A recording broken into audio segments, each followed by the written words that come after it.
remember seeing this last year. So that's a new foxglove that's been planted.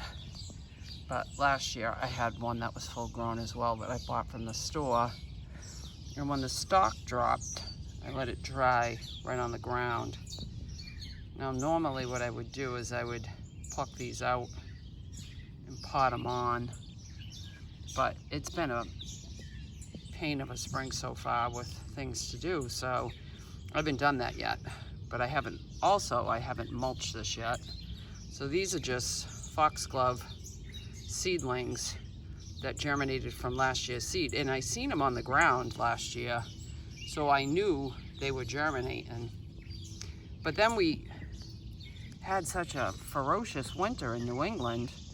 I mean, you know, it killed trees and shrubs, and never thought that these little foxglove seedlings that had germinated were going to survive under that snowpack. But here we are.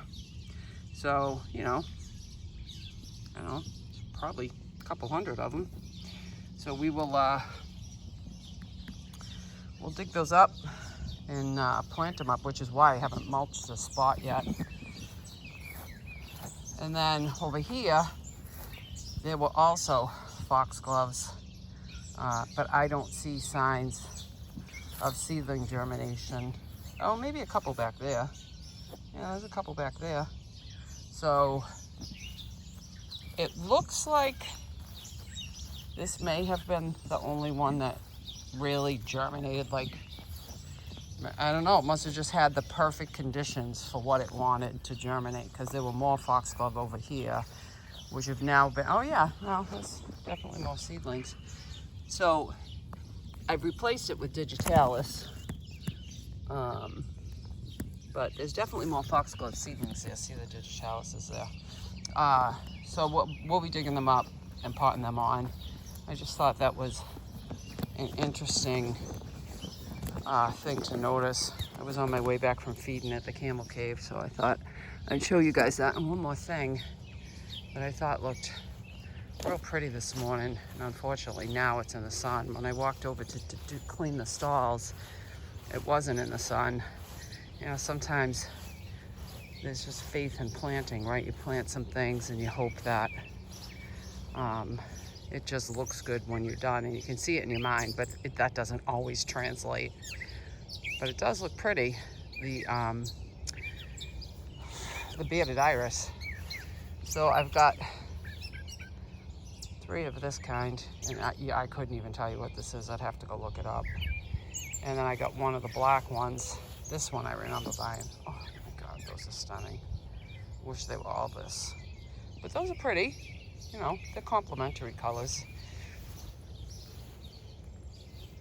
You know, looks good. Let's see. Actually, let me go at it from the other direction, because it was when I was walking up this way. Oh, because there's another one over here. There's some more back there. So when I was walking across the yard this morning, I'm like, gee, that looks nice over there. It doesn't always translate, right? But this is hard because now we're in the sun. There's a black one there.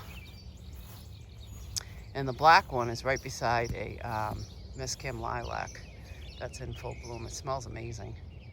This is going to be another black one.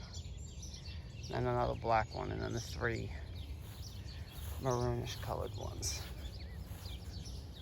Looks good. Yeah, so that's it. That's all I wanted to show you. Quick pan. Facing into the sun. You ain't gonna see nothing. It's gonna be a warm one today. 86 in New England. Woot woot. Have a good day. One more thing in this garden, just because I think it's neat. I had started with 1 of these plants. Let me get through here. I started with 1 of these midnight masquerade plants. And much like the foxglove, for whatever reason, it's happy in New England. So we now have a field of it. It's popping up everywhere, which I don't mind. If it comes up in a place where I hate it, I just edit it out. I just pull it. Otherwise, Oh, look at you. Are you really coming over here asking me questions? Why would you jump up to me right now? What are you eating?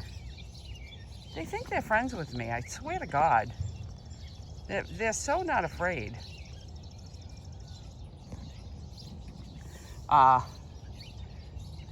So I pull it out when I really don't want it. And then otherwise I let it go. It's even made its way to a different garden bed altogether. I don't even remember planting that azalea.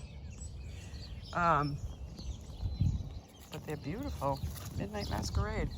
Boy, it's a prolific self-seeder. Prolific.